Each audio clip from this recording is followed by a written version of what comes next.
Tourism has a major contribution to Thailand's economy, but it's not only leisure travelers.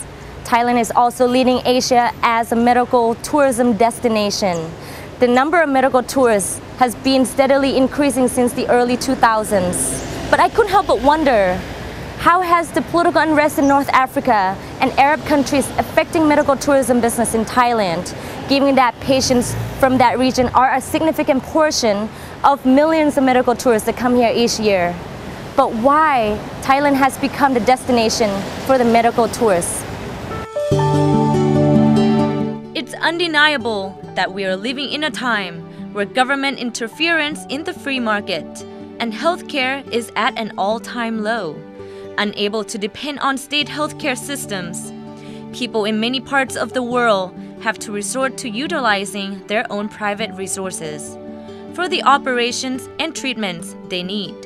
Private healthcare in the West, for example, is notoriously expensive, and for some, this could mean foregoing important medical treatment that could prove vital for their survival. Even common medical areas like dentistry and orthodontics can be extraordinarily overpriced, while surgery and major operations can completely drain persons' finances. Given the costs and the stakes, many people have looked beyond the shores of their native homelands to find cost-effective solutions abroad. As a result, Thailand is often chosen as a solution to these overpriced procedures, spurring a trend in medical tourism. The numbers of medical tourists visiting Thailand are only going to increase.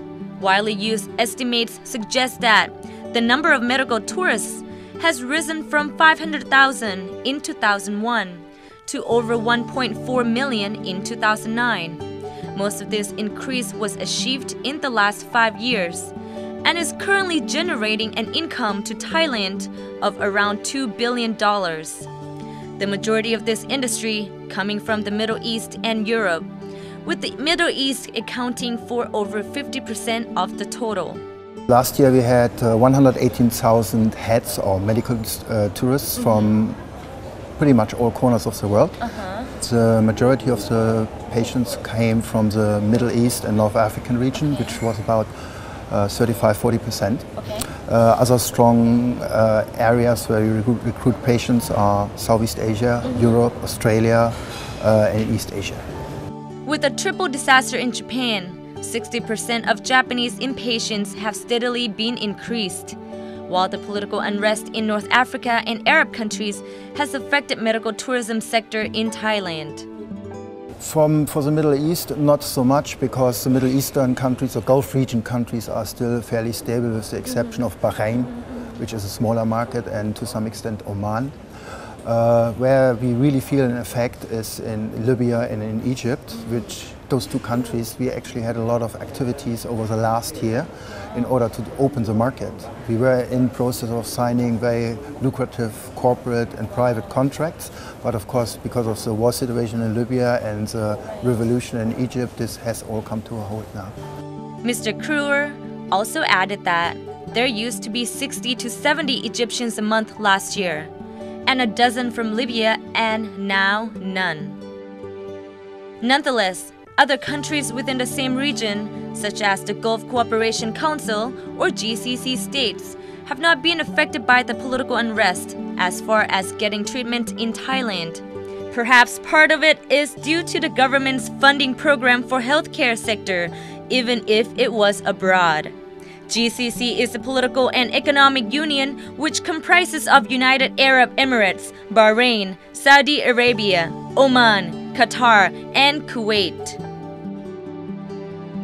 The government willing to share the wealth with the public, this kind of sharing the wealth, because GCC governments, they are very fair, and they know whatever the country earns belong to everyone.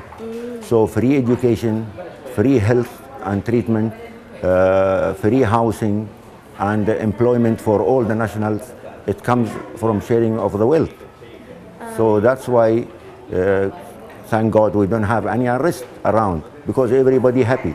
We all stick together and we all feel as a family. We don't differentiate between higher and lower level. So if So- one member of your family is sick, you got to treat them. Yeah, we got to treat them either locally. If it is not possible, we send them abroad for tertiary care. You know, in one country you cannot do everything. Sometimes the doctors meet, okay, this patient we cannot treat. We don't have the facilities. Or we have better in somewhere. Suppose in United States, in Europe, Thailand today is doing very good in the healthcare sector. So all the hospital well equipped, state-of-art equipment, well-trained doctor. So this encourage other people to come. But why Thailand? Of all the places with higher technological advancement, why medical tourists chose Thailand as the destination for their treatments? Find out the answer in the next episode.